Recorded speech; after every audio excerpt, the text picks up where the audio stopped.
아멘. 오늘 설교 제목이 무엇입니까, 여러분? 형제들아 속지 말라 이 말입니다. 조금 더 좀 우리식으로 하면 형제들아 속지 말자 이겁니다. 즉 시험에 관하여서 시련에 관하여서 성도들이 신앙생활을 할 때 어려움을 당하지 않습니까? 고난받지 않습니까? 이런 고난받을 때 착각하거나 오해하거나 또 자기 마음대로 해석하지 말라 이 말입니다. 시련을 당하고 어려움 당하면 나름대로 신앙생활을 조금 그래도 열심히 한 사람은 내가 뭘 잘못해서 내가 이런 어려움을 당하나, 내가 왜, 하나님 왜 내게 이러십니까? 내가 뭐 이렇게 기구한 삶이기에 이런 어려움을 당합니까? 왜 내게 이런 힘든 일이 일어납니까? 라고 생각할 수 있다는 것이죠. 물론 다시 말합니다. 물론 범죄하거나 실수해서 당하는 어려움이 있습니다. 그거 지금 말하는 거 아닙니다. 여러분 늘 좀 염두에 두고 생각하셔야 됩니다. 내가 잘못해서, 내가 실수해서, 내가 어떤 범죄해서 얻은 어떤 어려움, 그것을 시험이라고 하면 안 됩니다. 그거는 우리 해당되는 것 아닙니다. 그러나 여러분 그런 건 알아요. 내가 잘못했어. 그죠? 내가 가속을 내서 범칙금 딱지가 날라왔습니다. 보면서 와 7만 원이라. 와 하나님 왜 내게 이런 시련을 주시나요? 그렇게 말하면 그 입을 찢어야 된다 이 말입니다. 그건 아니다는 것이죠. 그죠? 그건 안다. 우리는 내가 지금 당하는 어려우면 내가 실수해서, 내가 좀 뭔가 잘못해서 오는 것이란 알아요. 영이기 때문에. 그러나 지금 말하는 우리가 오늘 언급하는 것들은 그게 아닙니다. 신앙생활 그래도 뭐 내가 썩 잘하진 않더라도 나름대로 내가 뭐 교회생활 열심히 하고 나름대로 좀 하려고 내가 발버둥 쳤는데 막 당하는 어려움이 오거든요. 그걸 헷갈립니다. 그럴 때 이제 성도들은 막 굴을 팝니다. 내가 왜 이랬을까? 내가 뭘 잘못해서 내가. 전에 교회 다니지 않을 땐 그래도 좀 편안하게 살았는데 교회 다니고 난부터는 뭐가 하는 일이 안 되고 애들이 아프고 자꾸 막 재수가 옴붙었다 막 이렇게 이제 표현할 수 있다는 것이죠. 그렇게 생각할 수 있다. 그거 아니다 이 말입니다. 그런 생각하지 마라. 그런 부분에 그런 생각에 속지 마라 이것입니다. 신명기 13장 3절에 보면 그죠? 자, 너는 그 선지자나 꿈꾸는 자의 말을 청종하지 말라. 이는 너희 하나님 여호와께서 너희가 마음을 다하고 뜻을 다하여 너희 하나님 여호와를 사랑하는 여부를 알려하사 너희를 시험하신다라고 했습니다. 즉 성경에서 하나님께서 시험하시는 것은 우리의 믿음을 알기 위해서, 그렇죠? 여호와의 계명을 지키나 지키지 않나 그거 한번 하나님이 확인해 보시기 위해서 하시는 시험입니다. 우리를 골탕 먹이기 위해서, 우리를 곤란하게 만들기 위해서 하나님께서는 그런 시험을 하지 않으신다는 것이죠. 여기에 대표적인 인물이 아브라함이라고 제가 말씀드렸습니다. 그죠? 이삭을 바치라 할 때 아브라함은 가감하게 이 부분에 순종할 때 하나님은 이제서야 네가 나를 믿는 줄, 네가 나를 신뢰하는 줄 내가 알겠다라고 하셨습니다. 그를 통해서 여호와의 이레라는 말이 생겨난 것처럼 여러분 우리 자신의 신앙의 성장, 신앙의 도약을 위하여서 하나님은 그때그때마다 내가 감당할 수 있는 정도의 시험, 시련을 하나님은 테스트를 하시는 것입니다. 그래서 지난주에 내게 시련이 왔다, 내게 어려움이 좀 왔다, 내가 생각지 못한 어떤 어려움이 왔을 때 하나님이 가장 가까이 내게 오셨다라고 이렇게 믿으라고 했습니다. 하나님 내게 지금 가장 가까이 오셨다는 것이죠. 그리고 그 시련을 기뻐하라는 거예요. 인내하라는 것이죠. 인내하고, 인내는 막 굴에서 곰이 인내했던 것처럼 그런 인내 말하는 거 아닙니다. 인내는 바라는 것이죠.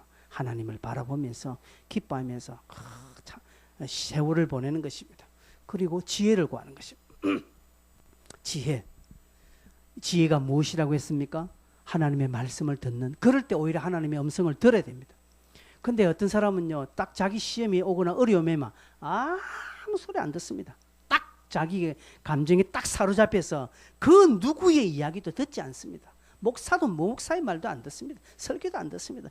지 편하니까 전소리 하지, 내 같은 어려움을 당해봐 전소리 하겠는가? 딱 그래 하거든요. 그런 부분에 쏙지 말라 이 말입니다. 그래서 이럴 때 들어야 됩니다. 듣는 마음을 구하고 하나님의 마음 안으로 조금 들어가 보면 어떤 일이 생깁니까? 4절에 보면 조금도 부족함이 없게 하려 함이라고 말합니다. 조금도, 실질적으로 물리적으로 상황적으로 부족함이 없게 되어서 그런 것이 아니라 우리의 마음이 그만큼 더 풍성해지니까 조금 더 부족함이 없게 된다는 것이죠. 그렇죠?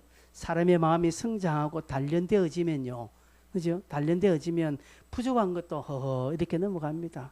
그죠? 등 따시고 배부르면 됐지, 그것 이상은 다 욕심이요, 이런 말을 하고 있습니다.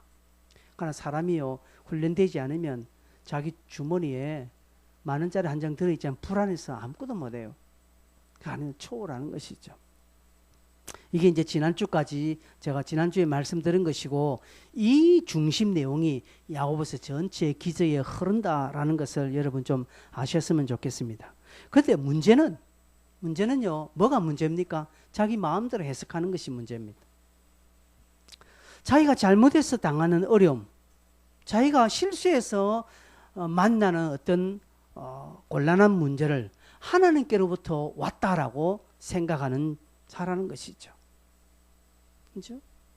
예전에 제가 이런 이야기를 몇 번 했습니다. 제가 예전에 주례 있을 때 어느 모 집사님 그 병원에 신방을 이렇게 목사님이, 그때 제가 부교육자인데 목사님이 아무개 집사가 어려움 당하는데 그 어려움은 자기가 잘못된 거예요. 그래서 목사님도 안 가셔요. 목사님 안 가시고 저보고 가라는 거예요. 곤란한 거 내한테 시키네, 이렇게 해서 이제 갔습니다. 그래서 이제 그 해당되는 근사님하고 같이 이제 해가지고, 아유 집사님, 우리 위로하지, 집사님 얼마나 아프십니까, 고생 많으십니까, 우리 기도하고 있습니다. 그러니까 집사님 하시는 말씀이 과간이라, 주님 당하신 고난에 비하면 아무것도 아니다. 쉘이 그 입을 찢어버리거든요. 자기가 잘못해서 지금 다쳐서 병원에 있는데 주님 십자가 당하는 고난에 비하면 당연히 아무것도 아니죠. 당연히 아무것도 아니죠. 그렇게 말하는 자들이 있다라는 것이죠. 당시 야고보 선생이 편지를 보내는 그 많은 디아스포라들 중에는 이런 자들이 있다라는 것이죠. 그런 자를 향해서 어리석은 자에 속지 마라 제발, 지금 그렇게 야고보가 경고하고 있는 것입니다. 여러분, 하나님만 우리를 시험하는 것 아닙니다. 사단도 우리를 시험합니다. 물론 이 사단의 시험은 테스트가 아니라 유혹이라고 했습니다. 제가 아까 성경 읽을 때 시험이라고 말하지 않고 유혹이라고 제가 읽었습니다. 하나님은 우리를 살리기 위하여서, 하나님 우리에게 좋은 것 더 주시기 위하여서 테스트하지만, 사단은 내 가진 것조차 빼앗고 나를 무너뜨리고 결국은 죽이기 위하여서 사단은 우리를 유혹하고 미혹해 합니다. 여러분, 그렇다고 해서 사단이 마음대로 우리를 시험하거나 유혹할 수 있습니까? 못합니다. 사단이 우리를 유혹할 때는 딱 두 가지입니다. 하나는 하나님께서 허락하실 때. 여기에 해당되는 인물이 누굽니까? 요업입니다. 요업이 사단의 유혹을 많이 받았죠. 사단의 어떤 완전 시험을 받았죠. 이때는 하나님이 허락하셨으면 네 한번 해봐라. 그 두 번째로는요, 사람의 욕심이 있을 때, 사람이 틈을 보여줄 때, 내게 그런 틈을 보여주었을 때 사단은 합법적으로 그것을 이용해서 우리를 시험하고 미혹해하고 우리를 유혹합니다. 그래서 사단은요, 우리를 함부로 공격하지 못하고 앞에 미끼를 탁 끌어넣습니다. 우리에게 미끼를 탁 끌어넣습니다. 그래서 그 미끼를 탁 물면은 그때부터 사단은 합법적으로 우리를 공격하는 것이죠. 그래서 사단이 풀어놓은 미끼는요, 딱 성량대로 압니다. 딱 A라는 사람은 무엇을 풀어놓으면 잘 먹을지, B라는 사람은 무엇을 풀어놓으면 잘 먹을지를 사단은 기가 차게 압니다. 낚시꾼들 보십시오. 자기가 잡으려고 하는 어종에 따라서 미끼가 다릅니다. 그죠? 모든 막 그냥 낚시한다 전부 다 미꾸라지란다 그 지렁이를 하는 줄 아십니까? 안 해요. 딱 지렁이를 좋아하는 그 고기가 있는가 반면에 어떤 것은요, 어떤 고기는 다른 생선의 대가리를 잘라서 미끼를 쓰는 경우가 있더라고. 그러면 큰 고기 들어서 그걸 먹는다고요. 다 달라요. 사람도 그렇게 고기를 그렇게 낚시하거늘 사단은 더하지요. 사단은 잘 압니다. 사단은 저 사람에게는 돈이다. 저 사람에게는 여자다. 저 사람에게는 이거다. 저 사람에게는 요거다. 잘 안다는 것이죠. 그래서 그 비싼 걸 다 풀은 내 앞에 미끼를 풀어놓는. 그래서 내가 그걸 잡아버리면 그때부터 이제는 공격하는 것입니다. 여러분, 하나님은 우리에게 복을 주시기 위하여서 하시지만, 테스트하지만 사단은 넘어뜨리기 위함이라는 사실을 여러분 아셔야 됩니다. 아무 이유 없이 하지 않습니다. 우리가 틈을 줄 때, 그게 약한 부분이 있을 때, 그죠? 감당하는데 그 틈을 본문에는 욕심이라고 말합니다.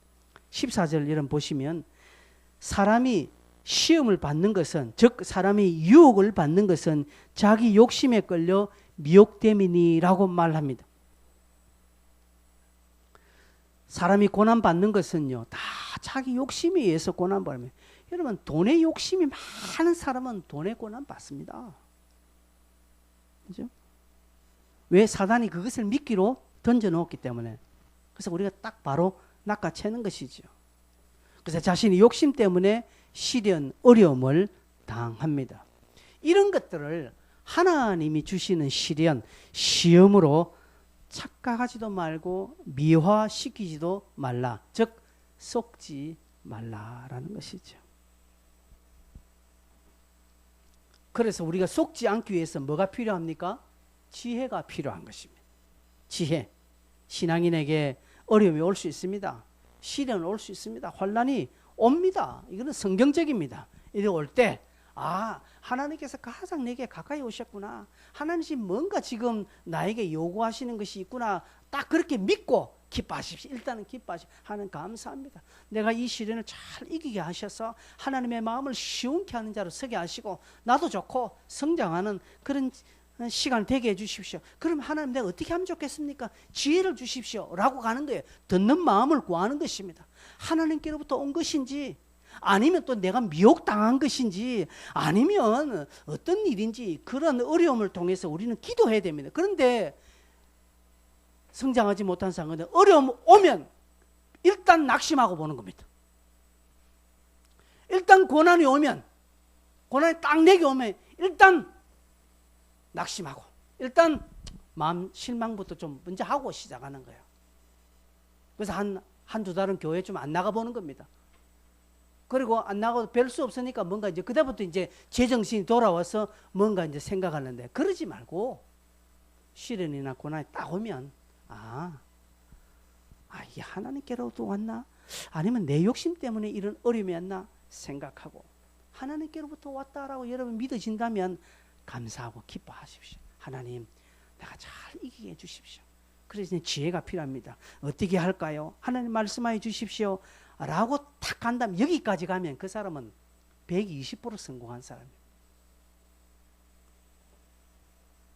반대로 뭔가 자신의 실수나 미혹이나 어떤 범죄나 이런 것 때문에 온 것이라면 두말할 것 없이 하나님 앞에 회개하고 하나님 앞에 무릎 꿇어야 됩니다. 이런 지혜가 필요하다는 것이죠.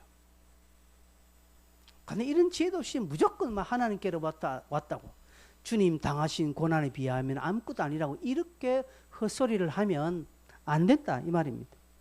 그러지 말라고 13절에 경고를 합니다. 사람이 시험 받을 때에 내가 하나님께 시험을 받는다 하지 마. 즉 사람이 유혹을 받거나 미혹을 받을 때 하나님께로부터 받는다 이런 소리 하지 말라. 왜? 하나님은 아무도 유혹하거나 곤란에 빠뜨리기 위해서, 어려움을 주기 위해서 하나님께서 그렇게 골탕 먹이기 위해서 유혹을 주시거나 시험하지 않는다라는 것이죠. 하나님은 결코 인생 앞에 함정 파놓지 않습니다. 하나님은 결코 우리 앞에 미끼를 딱 던져줘 가지고 이래 하나하나, 하나님 그렇게 하지 않습니다.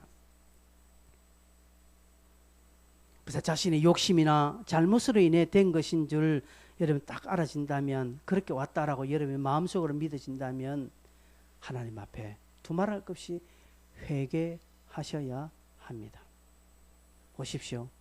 예수님의 12명의 제자 중에 누가 예수를 팔 것인가에 대해서 사단이 생각을 안 했겠습니까? 사단이 생각했거든요. 근데 딱 보니까 가룟 유다가 제일 돈에 약하거든요. 그래서 은30을 그에게 미끼로 풀어놔, 그걸 가룟 유다가 잡았다는 거지. 여러분, 그럴 때 회개해야 되는데 가룟 유다는 회개하지 않고 끝까지 가죠. 결국 자살합니다. 소망이 없는 것입니다. 그래서 이런 어려움이 오거나 시련이 왔을 때 여러분, 우리는 바른 태도를 가져야 된다라는 것이 지난주 설교 제목이었고 말씀의 내용입니다. 그 부분에 하나 실예로 듭니다. 오늘 9절, 10절, 11절에 9절, 10절, 11절에 이런 내용이 나옵니다. 낮은 형제는, 여기에 낮은 형제는 가난한 자를 의미합니다. 가난한 자는 자기의 높음을, 너도 부하다라는 것을 자랑하고, 부한 자, 좀 돈이 있는 부자들은 자기의 낮아짐을 자랑하라. 왜? 네가 가지고 있는 그 모든 것들이 풀의 꽃과 같이 지나갑니다 라고 말합니다. 해가 돋고 뜨거운 바람이 불어 풀을 말리면 꽃이 떨어져 그 모든 그 아름다운 모양이 없어지나니 부한 자도 그 행하는 데 이같이 세잔할 것이다 라는 이런 이제 본문 연결에 약간 좀 삐그덕하는 부분을 말합니다. 이것은 16절에 형제들아 속지 말라라는 이 부분에 하나의 예를 먼저 듭니다. 자, 너 속지 마라. 자, 내 예를 한 들어볼게요. 너 가난한 자들 있지? 지금 돈 때문에 힘든 가난한 자들 있지? 그 이야기합니다. 너 부자들 있지? 너 잘 들어라 라는 것이죠.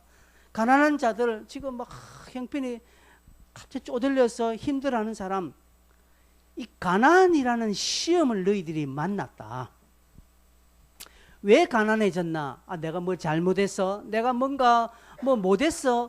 내가 이렇게 가난해졌다라고 생각하지 말고, 또 원망하지 말고, 너희들은 그 가난이라는 시험을 만났는데, 이런 가난이라는 시험을 만났을 때 나는 예수 그리스도로 말미암아서, 지금은 좀 가난해지지만 예수 그리스도로 말미암아서 새로운 피조물로 나는 하나님의 자녀가 되었고 영적으로 결국 내가 승리할 것이다라는 그 부함을 끝까지 붙잡아라 이야기입니다.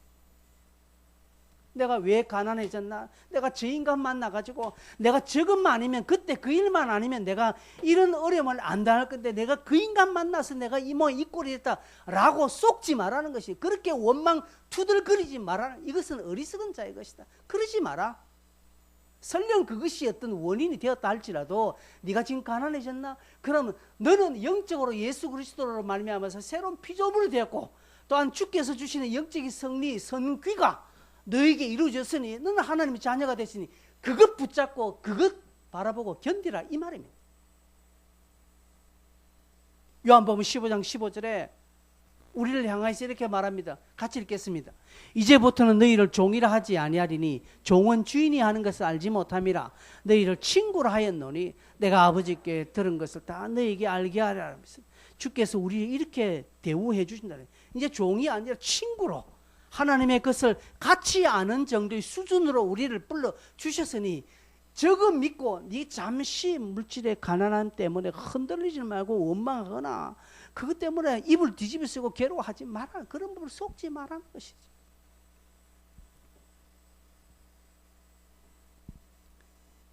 부한자, 본문에 보니까 부한자는 자기의 낮아짐을 자랑해라고 말합니다. 어이 부자들, 너희들 잘 들어. 절대 교만하지 마. 너 돈 좀 있다고 교만하지 마라.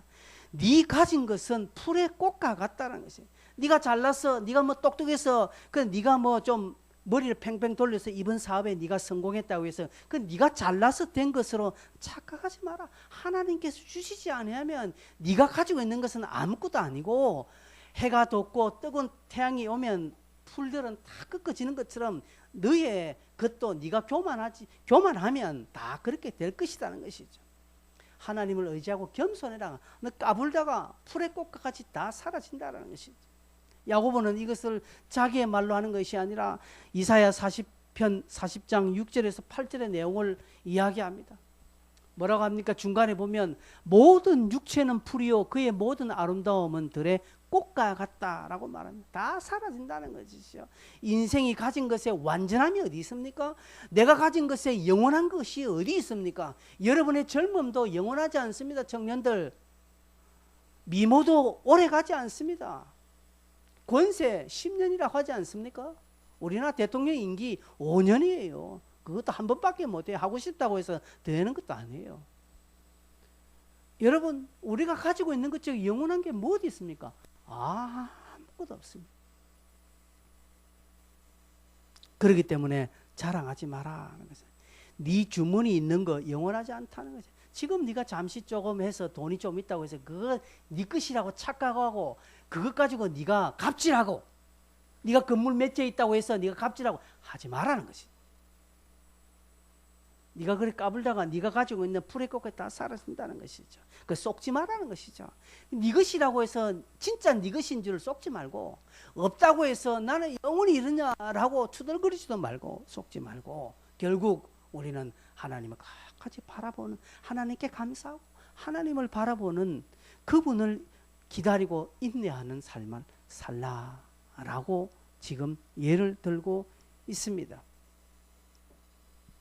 우리말에 3대 거지 없고 3대 부자 없다라는 말이 있습니다. 요즘은 안 그렇더라고요. 요즘은 4대 5대 부자 있습니다. 그죠? 삼성과에 보십시오. 지금 손자들까지 쭉 지금은 3대 내려가 있지 않습니까? 그 밑에 자녀들 4대 평생 가는 것 같아요. 근데 여러분 모릅니다. 김우중 씨의 그 명예, 그 부가 오래 갈 줄 아는데 그도 한 방에 가는 것 여러분 우리는 봅니다. 그래서 주변의 것을 가지고 그것에 내 영이 속에서 나도 저렇게 안 되나 하면서 귀중한 영적인 교훈들을 잊어먹는 그런 어리석음을 가지지 말라라는 것이죠. 속지 말라는 것이죠. 오히려 이럴 때 더 하나님을 바라보고 하나님을 향한 그 감사의 마음, 그 하나님만 네가 자랑해라 하는 것이죠. 내가 부모를 잘못 만났어. 내가 시대를 잘못 만났어. 내가 저 인간을 만나서 이렇게 되었다. 그걸 하지 말라는 것이. 잘하면 내 탓이고 못되면 조상 탓. 이렇게 하지 말라라는 것이 야고보의 강력한 외침입니다. 그러면서 12절에 시험을 찾는 자는 복이 있다라고. 여기에 12절에 나오는 시험은 2절에 나오는 시험과 같은 표현입니다. 즉 하나님이 주시는 테스트입니다. 하나님의 테스트가 네게 있을 때 그 테스트를 잘 참는 자는 복이 있다 이 말입니다. 즉 참는다 이 말은 그 견딘다라는 것이죠. 그렇죠? 뒤에 나오는 것이요. 시험을 견디는 자는 복이 있나니 이런 시련을 견디어낸 자가 이 말이거든요. 견디어낸 자가 있다는 것이 여기에 견디어낸다는 것은 마라톤 경주를 끝까지 완주하는 것을 말합니다. 이렇게 그 경기를 그 마라톤 경주를 끝까지 완주하는 자는 즉 그렇게 해서 인정받는 자는 생명의 면류관을 받는다 이 말입니다. 생명의 면류관을 얻을 것이라고 말합니다. 여러분 여기에 생명의 면류관이라니까 내가 죽었어. 저 하늘나라 가서 하나님 주시는 그런 의의 면류관, 하늘나라의 면류관이라고 생각할 수 있어요. 물론 그 말도 맞습니다. 그러나 성경은 무조건 하늘의 것만 이야기하지 않습니다. 땅의 것도 주시는 것이죠. 하늘의 면류관뿐 아니라 이 땅에서도 하나님이 주시는 영적, 물리적인 어떤, 그리고 또 영적인 하나님 복이 있다라는 것이죠. 무엇이겠습니까? 하나님이 주시는 시련을 잘 견뎌내고 끝까지 완주하면 하나님이 인정해 주시는데 어떻게 해요? 하나님께서 그를 통하여서 여러분 18절 한번 볼까요? 이 여기에 대한 해석이 18절에 나오는 것입니다. 18절에 보면 그가 그 피조물 중에 우리로 한 첫 열매가 되게 하시려고 자기의 뜻을 따라서 진리의 말씀으로 우리를 낳으셨다라고 말합니다. 여러분 좀 말이 좀 어렵죠? 이 말은요, 시험을 끝까지 견디는 자가 하나님께서 정금 같은 믿음의 소유자로 하나님께서 그렇게 만들어 주시겠다는 것이죠. 즉 이것이 영적인 면류관, 생명의 면류관이라는 것이죠. 하나님이 주시는 시련을 잘 견디는 자는 하늘나라의 면류관뿐 아니라 이 땅에서 그 말씀으로 잘 단련되어진 하나님의 그 뜻 안에 잘 단련되어진 성도로서 우리가 탄생되어진다는 것이죠. 그렇죠? 즉 하나님의 말씀의 사람으로 우리가 잘 단련되어져서 세워진다는 것이죠. 그래서 하나님께서 때로는 많은 불신자들이 성경을 물을 때에 어이 저 사람한테 물어봐라. 저게 걸어다니는 성경 아니가? 저게 내 대답이다 라고 말합니다. 저게 내 대답이다. 많은 불신자들이 아니 뭐 어떻게 됩니까? 물을 때에 하나님이 일일이 대답한 지금 대답을 듣고 싶나? 그래 저 사람을 봐라 하는 것이죠. 저 봐봐라. 저 보면 저기 대답 알겠네. 저기 옛날에 어떤 인간이었노? 니 알지? 근데 저 인간이 예수 믿고 엄청난 고난 가운데 그렇게 잘 견디는 사람이 얼마나 완전히 180도 안 바뀌어 있더라. 니도 알지? 라는 것이죠. 그가 대답이다라는 것이죠. 그렇게 우리를 만들어 주시겠다. 그렇게 낫게 해주겠다라는 것이죠. 여러분 이게 얼마나 하나님의 우리 하나님 입장에서 얼마나 그게 하나님 자랑스러워 하시겠으며 우리에게도 그게 얼마나 축복, 그것이 과연 진짜 복이죠. 내게 물질의 복이 많은 것 그건 풀의 꽃이라고 이야기했습니다. 우리의 삶에 우리의 생애 최고의 면류관적 삶이 아니겠습니까? 여러분 그 자체가 내게 복이라는 것이죠. 그게 면류관이라는 것이죠. 우리가 그런 표현을 많이 씁니다. 그렇죠? 어떤 자식들 어떤 자식 아주 훌륭했습니다. 그죠? 막 사회적으로 아주 막 성공하니까 다른 사람들 아유 자식이 네 면류관이다라고 하는 것이죠. 자식이 네 상급이다라는 표현을 쓰는 것처럼 그렇게 된다라는 것이죠. 여러분 시험을 끝까지 견디고 끝까지 오늘 성경에 가르친 대로 그 시험을 견디고 승리하는 자는 하나님이 그렇게 만들어 주시겠다. 그렇게 네가 세상의 면류관이 되도록 하시겠다는 것이죠. 어떤 한 장애인이 있었습니다. 자폐증을 앓고 있는 장애인이 마라톤 42.19m를 끝까지 완주하는 거예요. 다른 선수들이야 뭐 2시간대 안으로 다 들었지만 아마추어들은 4시간대에 끊거든요.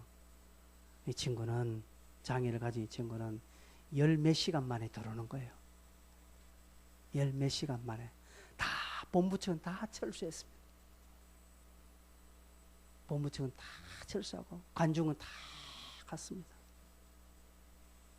근데 끝까지 마지막 그의 장애인 들어오는 순간을 기념하기 위해서 테이프를 꼬린 지점을 잡고 있는 그 주최 측의 2사람 그 부모 12시간 만에 이 아이가 기진맥진해 그 기어서 오듯이 그 꼬린 점이 탁 들어올 때 여러분 그 아이에게는 완주한 그것이 그에게 뭡니까? 면류관이라는 것이죠. 여러분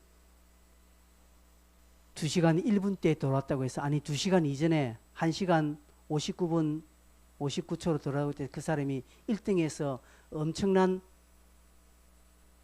상금을 가졌다고 해서 그 사람이 면류관을 가진 것이 아닙니다. 아무도 알아주지 않지만 어떤 한 무명의 장애인이 12시간 만에 기어서 그 꼬린 지점에 들어온 그 자체 그 부모는 얼마나 대견스럽게 여기겠습니까? 그죠? 그것이라는 것이죠. 시험을 견디는 자, 하나님이 그렇게 너에게 값진 승리를 주시겠다라는 것이죠. 그런데 경고를 합니다. 13절에 사람이 시험을 받을 때 여기는 하나님의 테스트가 아니라 사단이 주는 유혹이죠. 템테이션입니다. 그렇죠? 이 13, 14, 15절에 이 유혹 때문에, 이 욕심 때문에 넘어지거나 어려움을 당하는 일이 생긴다는 것이죠. 그 욕심 때문에. 그래서 욕심이 잉태하면 죄를 낳고요.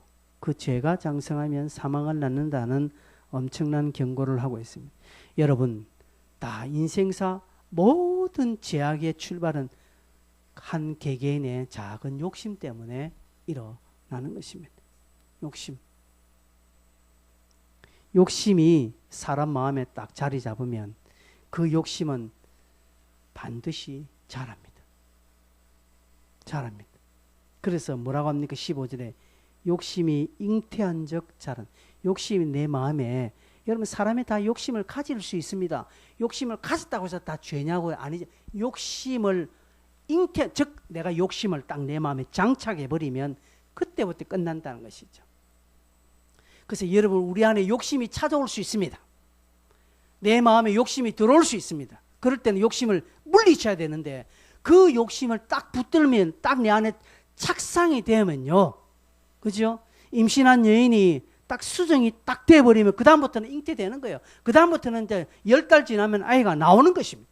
그것처럼 내 마음에 욕심이 딱 착상되어 버리면 안 된다는 것이, 그거 되어지기 전에 물리쳐라는 것이죠. 여러분, 다 욕심 때문에 되는 것이죠. 잠언 28장 25절에 보면 욕심 때문에 사람이 싸웁니다. 그죠? 잠언 28장 25절, 욕심이 많은 자는 다툼을 일으킨다라고 말합니다. 왜 싸웁니까? 다 욕심 때문에 싸우는 거예요. 내 욕심, 물질의 욕심이 아니지만 감정의 욕심, 생각의 욕심 때문에 이 사람과 싸우는 것입니다. 왜? 내 뜻이 꺾이니까 자존심 상하거든요. 그래서 싸우는 거예요. 이 욕심 때문에 싸우는 것입니다.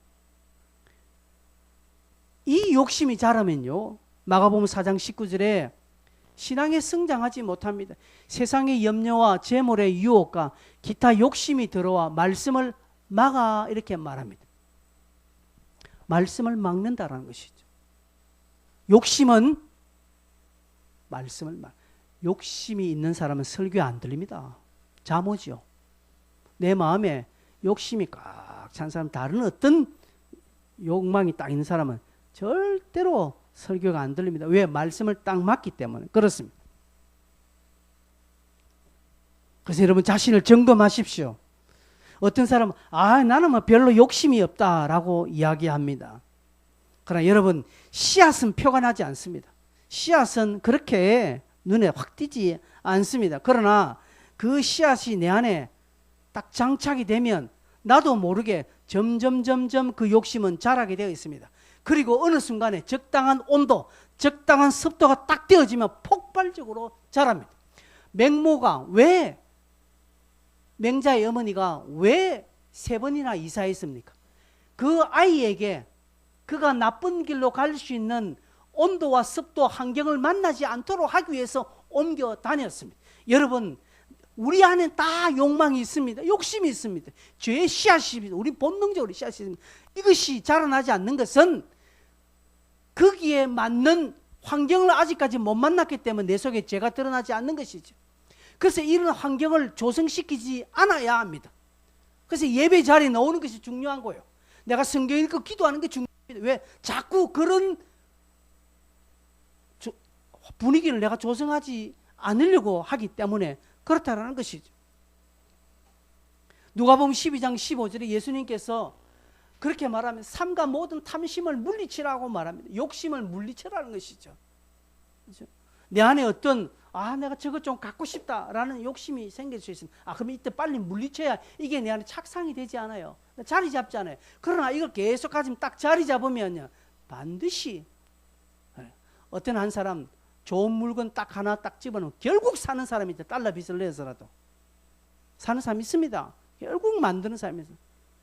여러분, 그게 물건이라서 다행이지 다른 범죄로 연결되는 것이라면 얼마나 그게 위험하겠느냐는 것이죠. 그래서 조심하셔야 됩니다. 욕심이 모든 것에 화근이 된다는 것이죠. 루터는 이런 말을 했습니다. 제가 이런 표현 자주 쓰는데, 새가 내 머리 위로 지나가는 것은 내가 막을 수 없지만 새가 내 머리에 둥지 트는 것은 내가 막을 수 있다라고 했습니다. 그렇습니다. 욕심 가질 수 있습니다. 사람 살다 보면 아 너무 좋다, 또 나도 저렇게 했으면 좋겠다, 이런저런 내 마음에 어떤 그런 욕망의 소망이 생길 수 있습니다. 그러나 이것이 건전하지 않고 이것이 합당하지 않는다면 빨리 물리쳐야 됩니다. 왜? 그게 있으면요 설교가 안 들리는 거예요. 설교가 안 들리는 것입니다. 당구에 미친 사람 보십시오.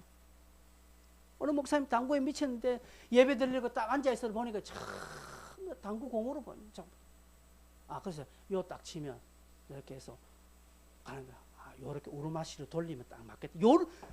그게 뭐가 되겠습니까? 뭐가 되겠습니까?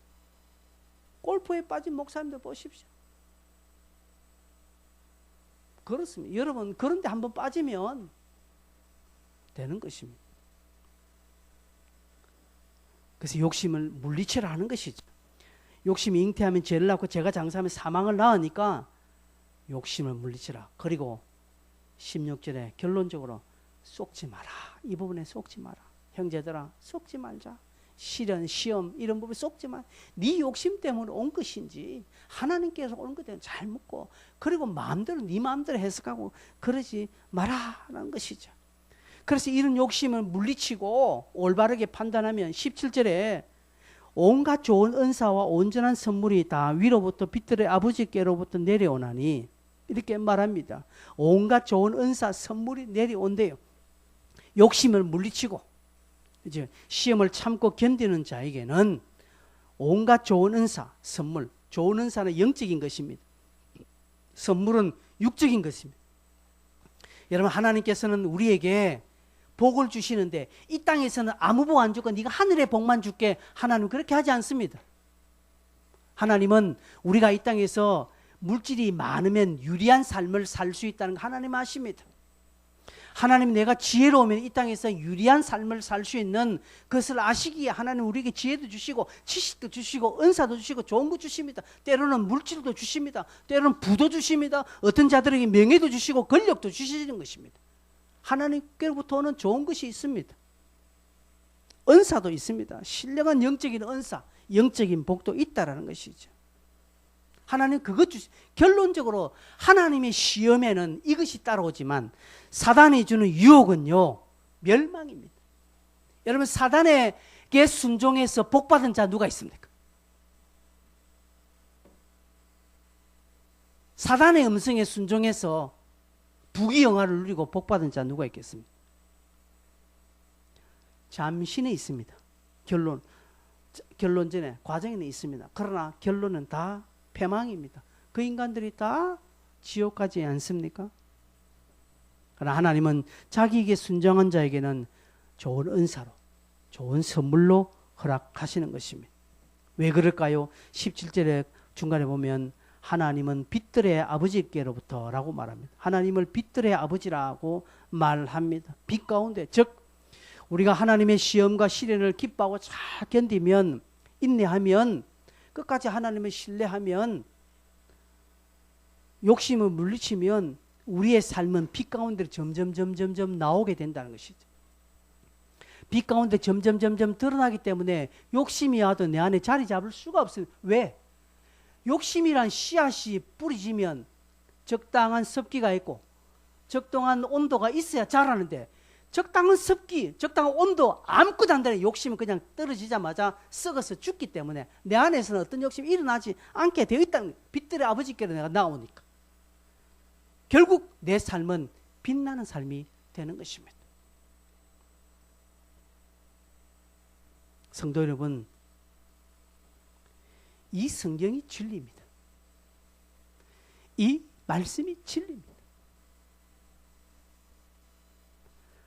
내 감정, 내 생각, 내 판단, 내 것은 결단코 진리가 아니라는 사실을 명심하시길 바랍니다. 그래서 여러분 생각에 빠지지 마십시오. 여러분 생각대로 말하지도 말고 여러분의 가치나 여러분 판단대로 행하지 마십시오. 신앙생활도 자신의 가치로 합니다. 요즘은요, 정치가 신앙 위에가 있습니다. 요즘은 코로나가 교회 위에 있습니다. 코로나는 겁을 내도 우리의 영혼을 살리고 죽이시는 하나님은 겁 안 내는 것입니다. 이게 오늘 교회의 현주소가 되어버렸고, 오늘 이게 하나님 앞에 선 우리 자신들을 목사로서 이렇게 바라볼 때 이게 안타깝습니다. 과연 그럴까? 모르겠습니다. 제 판단이 틀릴 수 있습니다. 나중에 세월 지나면 제가 어리석어서 판단이 잘못되었다 할 수 있겠으나, 그러나 저도 조심스럽게 이 부분을 다시 묻고 합니다. 성도 여러분, 이제 말씀을 맺겠습니다. 설교 결론을 내니까 결론만 잘 들어도 되지요. 그래서 주무시는 분은 이제 깨십시오. 여러분, 1장은 시험이 왔을 때 어떤 태도를 가져야 하는 것인가를 결론적으로 말하고 있습니다. 결론적으로 기뻐하고 인내해라는 것이죠. 그리고 지혜를 구해라. 지혜를 구하는데 단 속지 마라. 네 생각이 속지 마라. 내가 이것 때문에 아닌가? 저것 때문에 아니다는 것이야. 하나님께서는 가장 가까이 와서 나의 사랑을 내가 순종하는지를 지켜보기 위해서 잠시 일단 좋은 거 주는데, 네가 그것을 끝까지 견디면 빛들의 아버지께로 나오기 때문에 네 안에는 욕심은 썩어져 없어지고, 너는 빛나는 사람, 하나님이 너를 말씀의 사람으로 만들 세상이 답이 되도록, 다른 세상에 어떤 문제들이 있을 때 하나님께서 저 사람한테는 물어봐라 할 정도로 너를 그렇게 멸류관적 삶을 살게 해줄 테니까 견디라, 기뻐하라, 감사해라, 하나님을 자랑해라. 이게 성경입니다. 이게 진리입니다. 이것 위에 다른 여러분의 가치, 다른 생각을 가지고 여러분 판단대로 하지 말라, 이 말입니다. 자꾸 신앙 위에 자신의 생각, 성경 위에 자신의 감정을 이입시키지 마십시오. 그러면 유혹이 찾아옵니다. 그래서 이단이 생기는 것입니다. 자꾸 이 말씀을 자꾸 자기 유리한 대로 하니까, 그래서 이만희가 나오는 거예요. 안상옥에 나오는 거예요. 그럴 때 오히려 기도하십시오.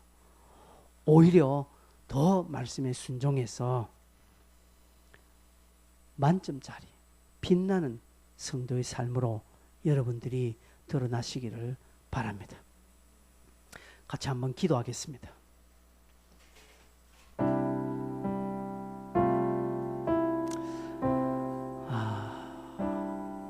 지난주 이어서 오늘 비슷한 말씀을 함께 연계해서 드리는데, 오늘 한 가지, 여러분 딱 한 가지, 하나님 내 안에 쓸데없는 욕심들 제거해 주십시오. 하나님을 향하지 아니하는 것들은 다 욕심이죠. 건전한 것은 괜찮습니다. 그러나 여러분이 생각할 때 이거는 쓸데없는 욕심이다 라고 하는 것이 있을 겁니다.